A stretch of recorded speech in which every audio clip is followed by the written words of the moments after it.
Mais uma vez, boa noite a todos. Eu convido vocês a abrir as vossas Bíblias no Salmo 24. Vamos ler apenas os 4 primeiros versículos.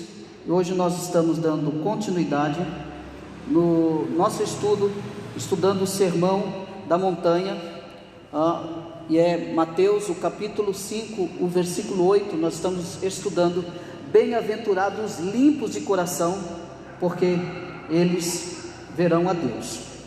Então,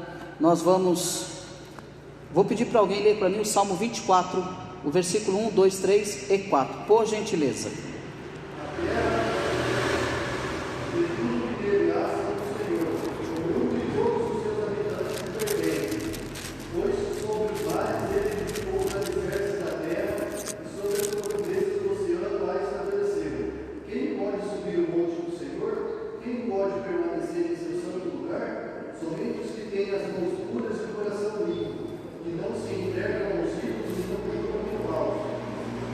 Amém.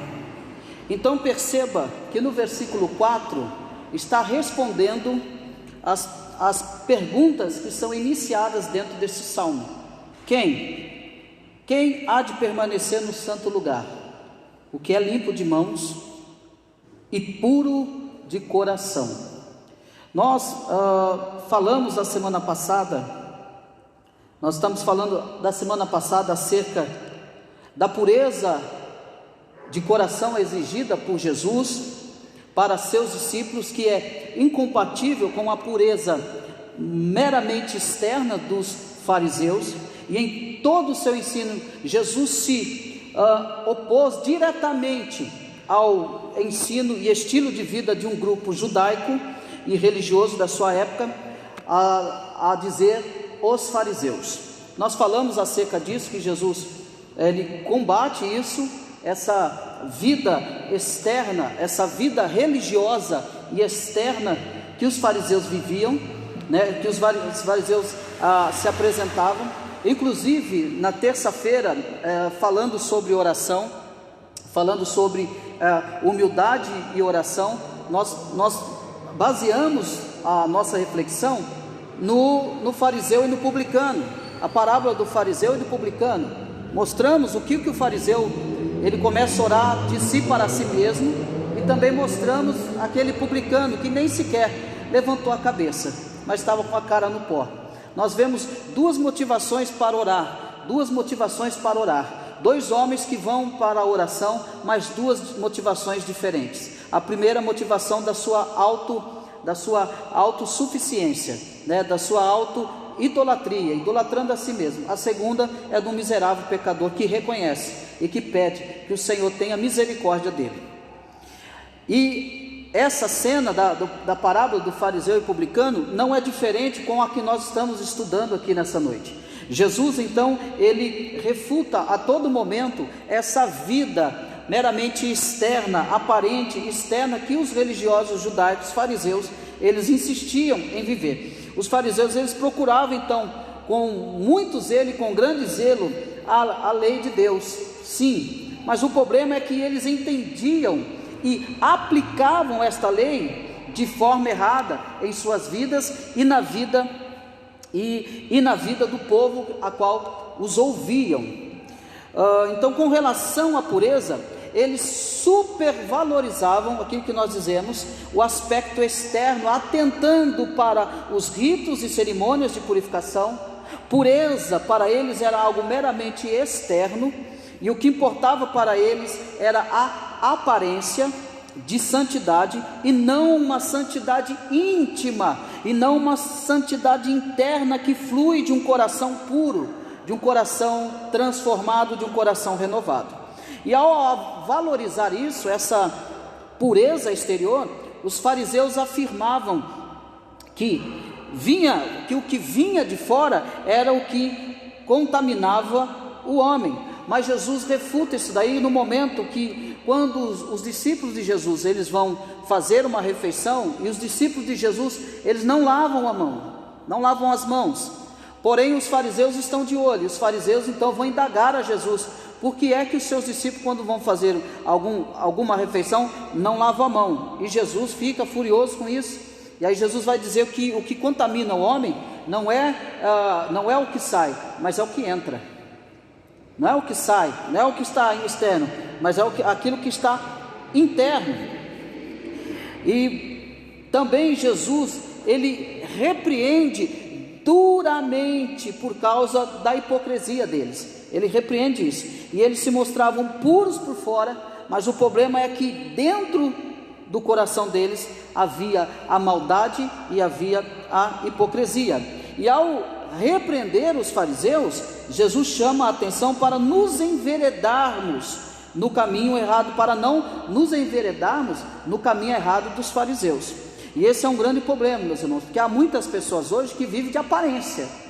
Há pessoas que vivem completamente de aparência, uma falsa piedade, um falso cristianismo, e que na sua vida diária, ele demonstra que aquilo que ele fala ou aquilo que ele prega não é nada real, não é nada verdadeiro. É simplesmente uma santidade externa para mostrar para as pessoas, para até alguns aqueles mais audaciosos se sentem melhores que os outros, se sentem mais santos, né?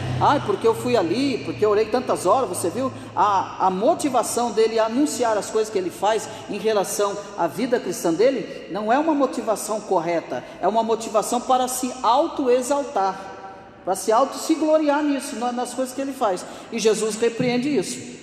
Jesus então, ele não quer que os seus discípulos demonstrem uma pureza meramente externa. Então por isso que ele diz: bem-aventurados os puros de coração, porque eles verão a Deus. Porque Jesus não quer que eles demonstrem essa pureza meramente externa. Ele requer pureza de coração e um interior puro. Ele quer que sejamos destituídos de toda a hipocrisia e aparência de santidade externa, e que vivamos então em sinceridade, que vivamos em integridade de vida em nosso relacionamento com Deus e com o nosso próximo. Ele quer que nós tenhamos essa vida de pureza, esse coração puro, e que Ele nos concede os caminhos para que nós andássemos nele. Ele quer que tenhamos pensamentos, Ele quer que tenhamos desejos e motivos puros, e que isso se evidencie com coerência, com palavras e atos na nossa vida com Deus e com o nosso próximo. Então, Jesus quer que nós vivamos de forma que glorifique o nome dEle. Não adianta você vir participar do culto, não adianta você aprender se você não pratica no seu dia a dia. O grande desafio do cristianismo é depois das 2 horas de culto, ou 1h30 de culto, é depois da oração, é depois de uma consagração, ou depois de um jejum. Aí está o grande desafio. É depois que acaba um estudo bíblico desse, aí que está o desafio. Jesus quer que você saia e viva, e busca a graça da parte dele, para que você viva com integridade, com pureza de coração, não só para com Deus, mas para com o próximo. A nossa conduta vai dizer quem somos. Eu posso dizer que eu sou o cristão. Ontem nós no discipulado eu falava sobre isso, que as pessoas, elas não estão olhando para a placa da igreja, elas estão olhando para você, porque você é a igreja, você é representante de Cristo. E nós temos que pensar muito nos nossos atos e nas nossas atitudes, porque nós somos representantes de Cristo na terra, como igreja do Senhor. Então nós devemos ter, assim como Ele quer, desejos e motivos puros. Nós temos que desejar coisas puras que glorifiquem a Deus. A tua vontade, o teu interesse, ele não pode estar desligado do centro da vontade de Deus. Você tem que aprender e tem que inclinar o teu coração à tua vontade. Você tem que dominar isso e colocar os propósitos e os desejos do teu coração para fazer a vontade de Deus. Também os seus atos devem ser puros, a sua palavra deve ser com coerência, com atos puros na vida e na vida do próximo. Então eu não posso viver uma vida cristã irresponsável, achando, não estou nem aí. Tem gente que diz assim: ninguém manda na minha vida. Crentes: ninguém manda na minha vida, eu falo o que eu quiser, eu ajo do jeito que eu quiser. Não, Jesus, não é isso que Jesus quer de nós. Não foi para isso que Ele morreu por nós. Ele morreu por nós e nos preparou um caminho para que nós andássemos nele. E esse caminho de buscar a pureza, de buscar a santidade através da sua palavra. Então saia daqui como testemunha de Cristo, saia daqui com as suas palavras puras, com as suas palavras completamente coerentes, e que não fira o Evangelho, não fira o nome de Jesus, que nós não sejamos a razão do nome de Jesus ser blasfemado, porque o mundo aí fora, eles não estão nem aí, eles vão olhar para você e vai dizer: mas você não é crente? Por que você faz isso? Nessa igreja eu não vou. Então é bem assim que o mundo age, sem meio termo. Agora, a pureza de coração que Jesus requer de nós, ela se evidencia no nosso relacionamento de amor com Deus. Por exemplo, expressar o nosso amor com Deus, ou expressar o nosso amor por Deus, através da pureza de coração, significa manter um relacionamento sincero e íntegro para com Ele. Evidenciado o nosso amor, a pureza do nosso coração se evidencia através de um relacionamento sincero, íntegro para com Ele. Então você não negocia a tua vida com esse mundo, você não negocia a tua vida com as coisas dessa vida.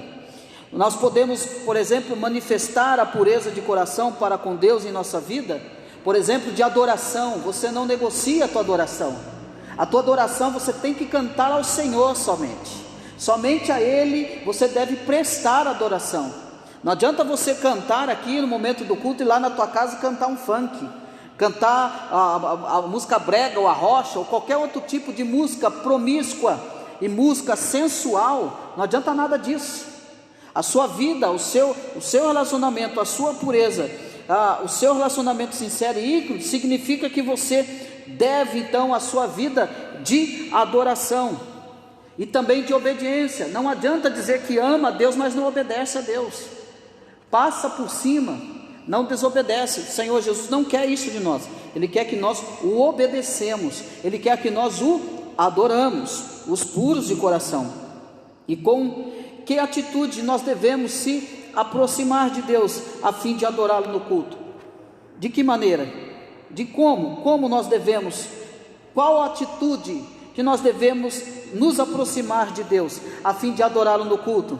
Eu vou responder: com um coração puro e com um coração sincero, destituído de hipocrisia e de falsidade. Eu não vou dizer para você que tem uma sacola ali fora, deixe seus problemas lá. Isso é conversa fiada. O culto vai acabar aqui, aquele problema que você entrou, você vai embora com ele. Não vou te iludir. Deus, Ele trabalha da forma que Ele quer, do jeito que Ele quer. Mas o Deus não vai fazer nada. Ele vai te dar graça para você suportar, para você atravessar. Ele vai te dar graça, Ele vai te dar sabedoria, Ele vai ter compaixão, Ele vai ter misericórdia de você. Então nós podemos nos aproximar dele destituídos de hipocrisia e de falsidade. Tiago nos exorta a aproximarmos de Deus com mãos limpas e corações puros. Tiago capítulo 4 versículo 8, ele diz para nos aproximar de Deus com mãos limpas e coração puros. E esta mesma verdade ela é expressa no salmo que nós lemos, o salmo 24, o versículo 4, que nos diz: quem poderá subir ao monte do Senhor? Quem poderá entrar no seu santo lugar? Aquele que tem mãos limpas e coração puro, que não se entrega à falsidade e jura dolosamente. Então o nosso Deus, que é santo, Ele requer uma adoração sincera da parte do seu povo. O nosso Deus, que é extremamente santo, Ele quer uma adoração sincera. Então o momento que você tem para adorar a Deus, ainda que seja pouco tempo, faça isso como se fosse o último momento da sua vida na adoração. Faça isso como fosse a última vez na tua vida. Adore a Deus com todas as tuas forças, com todo o teu entendimento, com toda a tua reverência. Por outro lado, Ele abomina toda a manifestação de um culto hipócrita para com Ele. Ele condenou o seu próprio povo lá no Antigo Testamento, bem como os judeus da época de Jesus, por sua hipocrisia na adoração. Ele vai dizer lá no livro de Isaías, o capítulo 29, o versículo 13, olha o que ele diz: este povo honra-me com os lábios, mas o seu coração está longe de mim. Então, a pessoa pode vir aqui rasgar, pode cair no chão, pode derramar lágrimas, mas tem um Deus, se nós servirmos, Ele vem direto no nosso coração. Ele não assiste a tua aparência nesse momento, Ele vem direto no nosso coração para ver qual é a motivação nossa no momento da adoração. Ele fala com o povo do Antigo Testamento: esse povo me honra com os lábios, falam de mim com os lábios, mas o seu coração está longe de mim. Por quê? Porque o povo louvava, mas não obedecia. O povo louvava, mas não atentava para o mandamento de Deus. Meus irmãos, como eu disse, não adianta nós louvarmos a Deus, não adianta nós ficarmos aqui 1 hora, 1 hora e meia no culto normal, se nós não obedecemos à voz de Deus. Porque não adianta, depois nós queremos resultados na nossa vida não mudará. Não mudará. Ah, é uma troca? Não, não é uma troca, é uma renúncia. De quem? Da nossa parte, se render a Cristo. Eu preciso se render a Cristo. E como? Eu preciso buscar os meios da graça, eu preciso ler a palavra, eu preciso orar, eu preciso consagrar minha vida. Não adianta você passar a semana inteira, você não lê Bíblia, você não ora, você não se consagra, e chega domingo você quer sair daqui cheio de poder. Isso não vai acontecer, não vai. É uma resposta na sua adoração, na sua vida com Deus. A grande pergunta é: aonde está o nosso coração na adoração a Deus? Aonde está? O que leva então você, o que leva a nós a adorarmos a Deus junto com o seu povo? Qual é a nossa motivação e o desejo do nosso coração na sua adoração a Deus, ou na nossa adoração a Deus? Quando nós estamos reunidos, qual é a nossa motivação? Você está cantando no momento do louvor desanimado? Então você está fora de motivação.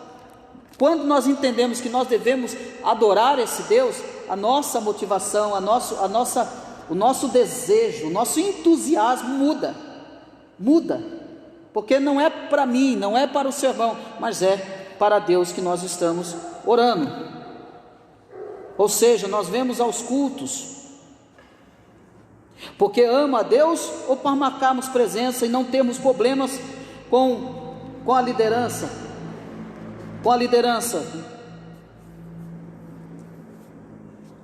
Outra pergunta: nós damos ofertas a Deus com gratidão e alegria, ou com tristeza ou por obrigação? Essa é a grande questão. E tratando do coração, e é difícil falar de coração, irmão, porque está mexendo na nossa ferida, Quais são as nossas motivações?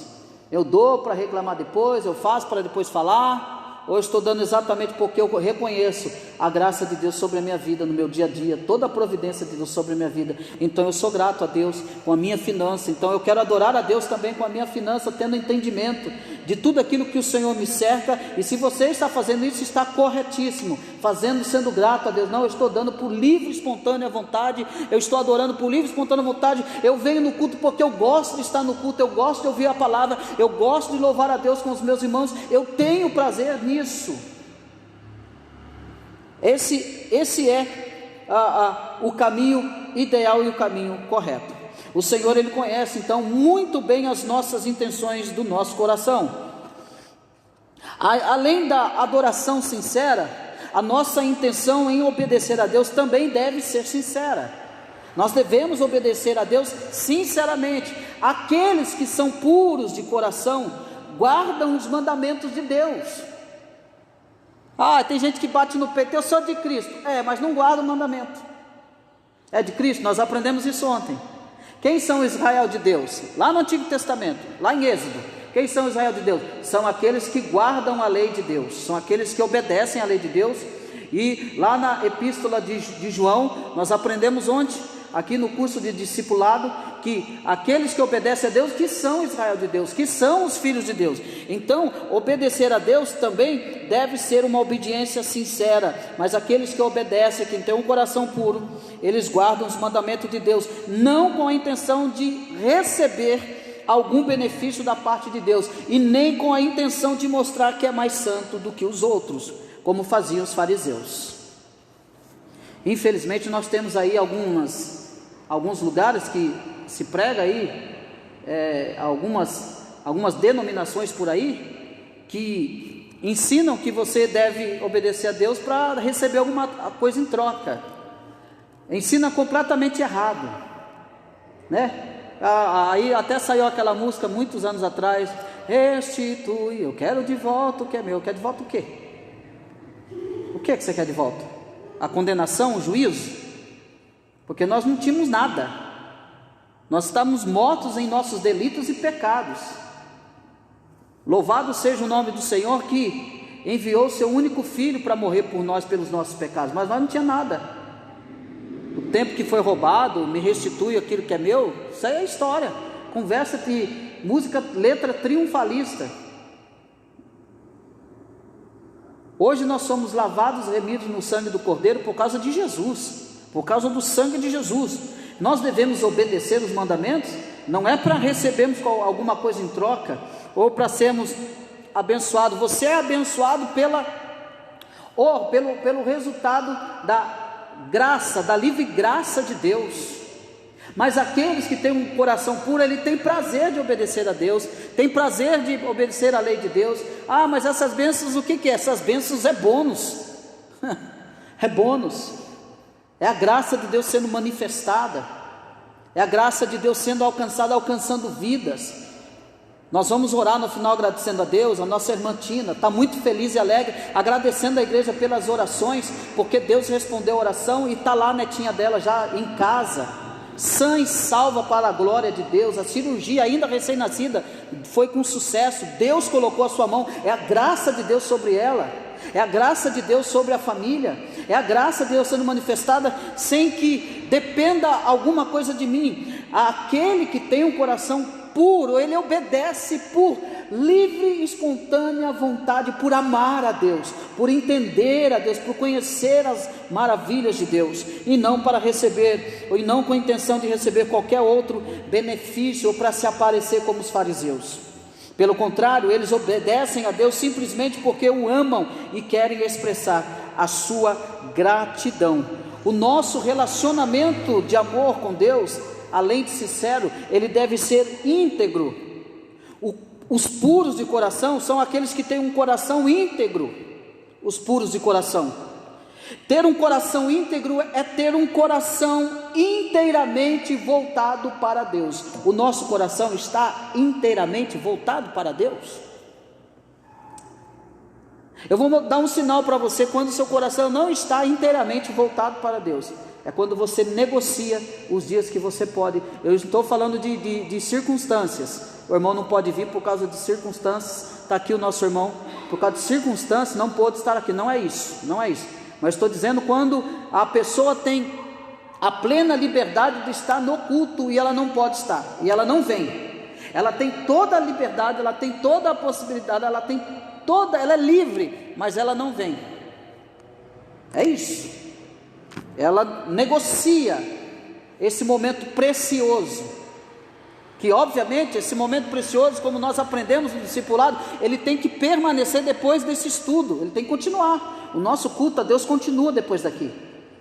O culto nosso, nós estamos dentro de uma esfera, então ali eu cultuo, ali acabou, aí vou seguir a minha vida. Não, o seu culto deve permanecer depois desse estudo bíblico aqui, depois do culto de oração, depois da EBD, depois do culto solene. O seu culto permanece, porque o nosso Deus que está nos ouvindo agora, nesse momento, Ele continuará diante de nós depois que acabar esse estudo bíblico.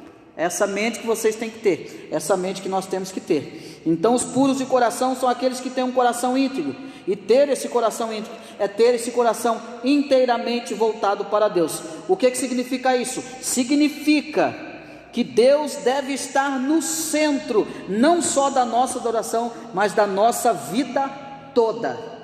Jesus, Ele não quer você pela metade. Jesus não quer a Vitória pela metade, não quer a Crislane pela metade. Jesus quer vocês por completo. Jesus agora, como Paulo disse, não vivo mais eu, mas Cristo vive em mim. Então a vida de vocês não pertence mais a vocês, pertence agora a Cristo. E Ele não divide vocês com ninguém, nem na adoração, nem na sinceridade, nem na pureza. Ele quer que as nossas vidas seja inteiramente voltada para Ele. Não existe pureza de coração num coração que ainda está dividido entre as coisas de Deus e as coisas desse mundo. Não existe coração puro, aquele coração que está dividido. Ah, mas está cheio de gente dividida aí, não está? Está cheio de gente dividida. Fico com Jesus ou fico no mundo?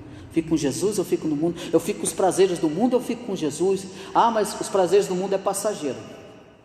Ele vem e vai embora, é ilusório. Ele vem e vai embora, mas o prazer de se estar em Cristo, ele é permanente. Jesus nos ensinou que é impossível servir as coisas de Deus e as coisas do mundo. Jesus nos ensina que é impossível servir a dois senhores. Lá em Mateus capítulo 6, versículo 24, ele vai mostrar isso. E ele também nos ensina que devemos amar o nosso Deus, de todo o nosso coração. Mateus capítulo 22, versículo 37. Não dá para servir dois senhores, ou você serve a Deus ou você serve a Mamon, que é o Deus da riqueza. Então ele diz, não dá para negociar a adoração, não dá para negociar a vida de culto, ele não negocia. Ou você serve a Deus ou você serve o mundo, ou você adora a Deus ou você adora o mundo, ou você vive inclinado para o mundo ou você vive inclinado para Deus. Você ama a Deus de todo o coração, você ocupa o primeiro lugar na sua vida, Deus ocupa o primeiro lugar na sua vida, na nossa vida. Se existe algo que está nos impedindo de amar a Deus com o coração íntegro, nós devemos então, com a graça de Deus, deixar essas coisas e se dedicar totalmente a Deus com amor, pedindo então que Deus purifique o nosso coração, para que possamos servir a Deus em amor, com muita alegria, com muita pureza no nosso coração. Por quê? A pureza de coração se evidencia no nosso relacionamento de amor com o nosso próximo. O nosso relacionamento também com o nosso próximo deve ser marcado pela honestidade e pela sinceridade. É a igreja de Cristo, amando de verdade, abraçando de verdade, se preocupando de verdade. Não é aquela preocupação rotineira, que acaba se tornando um adágio, um costume. É você se preocupar um com os outros mesmos, é perguntar para alguém como. Eu acho muito bonito o Diego, não é porque eu estou na frente dele aqui não, mas ele está sempre perguntando, olha, alguém está precisando de alguma coisa, fulano precisa de ajuda. Essa é a identidade da mente cristã, é assim que nós temos que ser. A gente tem que agir dessa forma, mas é só com os nossos irmãos dentro da igreja? Não, é para com os de fora também. Nós devemos mostrar interesse pelas pessoas, que nós nos preocupamos com ela, que ela é importante para nós. Como você está, fulano? Como você está, ciclano? Está tudo bem? Mas pergunte mesmo de verdade, disposto para ajudar. Esse deve ser a nossa posição, o nosso sentimento de um coração puro e sincero, porque agrada a Deus. Isso vai agradar a Deus. Ajude as pessoas mesmo, independente se é da igreja ou não. Ajude, se preocupe com elas. O nosso relacionamento com o próximo, ele deve ser marcado pela sinceridade e honestidade. Os nossos pensamentos, os nossos motivos, as nossas palavras e atos com relação ao nosso próximo devem ser puros, sem hipocrisia, sem falsidade. Eu tenho que olhar no olho do meu pai e amá-lo de verdade, sem hipocrisia. Tem que olhar no olho da Vitória e amá-la de verdade, no olho do Diego, e amar de verdade, sem hipocrisia, sem intenção, sem interesses. Isso é amar, expressar esse amor, com motivações corretas, com palavras e atos que glorificam o nome de Deus, porque aquele que ama seu irmão terá pensamentos puros com relação a ele. Primeira epístola de João vai dizer no primeiro capítulo, que aquele que diz que ama a Deus, mas aborrece o seu irmão, é mentiroso. Aquele que ama a Deus e não ama o seu irmão é mentiroso. É mentiroso. Tem que amar. Jesus nos ama. A gente é cheio de problema, a gente é cheio de defeito, a gente pisa na bola, não é? Ele nos abandona? Não. Se Jesus dependesse de nós, se a salvação dependesse da gente, e eu digo, começando por mim, eu estava perdido. Eu estava perdido. Se a salvação dependesse de mim, eu estava perdido. Como alguns viés aí de pregações diz assim: você tem que contribuir com a sua salvação. Coitado dele, vai viver lutando e não vai nunca conseguir a salvação, porque ele não entendeu que a salvação é pela graça. Não é pelos nossos méritos, não é pela nossa força, mas é pelo sangue do Cordeiro que foi derramado na cruz do Calvário, Jesus Cristo. Então aquele que ama seu irmão terá pensamentos puros com relação a ele. Ele não possuirá pensamentos cobiçosos, invejosos ou odiosos para com seu irmão, para com seu próximo. Irmão, a igreja não pode ter essas coisas, ainda que acontece. A igreja não pode ter essas coisas: inveja, ódio, oportunistas. Que tem gente oportunista. Tem irmão que, se tivesse alguém oportunista, coitado dele. Oportunista é aquele que abusa da boa vontade das pessoas. Os invejosos, aquele que odeia o irmão. Isso não pode ocorrer. A gente está buscando a perfeição? Não. Eu estou ensinando vocês que isso não é um papel do cristão. O cristão deve amar o seu irmão, sem odiá-lo, sem ter inveja. Se o seu irmão foi abençoado, se alegre, fique feliz. Se Deus está o levantando, Deus está apresentando ele, se alegre pela vida do teu irmão, glória a Deus por isso. Olha que bênção, seu irmão recebeu uma bênção, fique feliz com isso. O apóstolo Paulo disse: chore com os que choram, como se estivesse com eles, se alegra também com aqueles que se alegram. Os cristãos não podem ter inveja uns dos outros, mas devem se amar mutuamente. Então, se você busca essa pureza de coração, você não terá brechas para possuir pensamentos cobiçosos, para possuir pensamentos invejosos ou odiosos para com o seu próximo, mas o seu coração será um coração voluntário, que ama de verdade, que se doa de verdade, que cuida de verdade, que abraça de verdade.